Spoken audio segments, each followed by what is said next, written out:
You mentioned tight ends. Browns have a couple of young ones. Deshaun Watson uses his tight ends very well. It's a high percentage of touchdowns that are thrown to them. So take a look, this again from that NFL film session, take a look at an instance of how he uses the tight end in the red zone. On 2nd and goal, Watson puts the leg down. Here's the snap. Deshaun to throw over the middle. Got a man. Fells. Touchdown, Houston. So I'm reading this inside hook defender. We knew this flat guy should be taken out by by the age. Corner is basically no factor. Safety sitting here. And we knew that the backers were going to flare.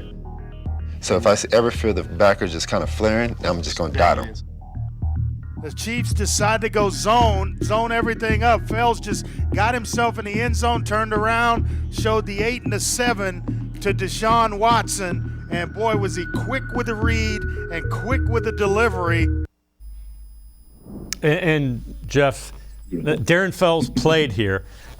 David Njoku, they gave him a lot of money because Deshaun Watson, again, he knows how to use the tight end. Yeah, and Fells was probably the best tight end he's ever played with. Keep that in mind. Browns fans know him well. Darren Fells is good at a lot of things. He's not a sudden guy. He's just not that kind of an athlete. Imagine David Njoku flaring out for that. How much quicker he's going to be there. That's artwork, man. That's the quick trigger there, the ability to force that ball in there in a very small time window. There are, we talk about, fitting balls into small windows. There are time windows in the NFL as well, and that's especially true in the red zone. You saw it right there, how effective he is. And again, this is a guy who's dealt with tight ends that bounce around the league, journeyman.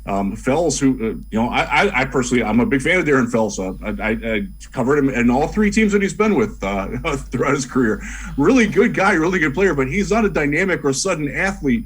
And Deshaun was still able to make a dynamic and sudden play with him. I think that tells you the sort of potential that Deshaun's quick processing skills and quick trigger give. And that's really exciting, because if you've got the threat, where he can, if you're a linebacker there, what do you do when you've got Kareem Hunt in the backfield flaring out on the side? When you've got, Amari Cooper who can run the fade in the corner, Donovan Peoples-Jones can post up on the other side. The weaponry that he's got here it's going to be fun to watch that work.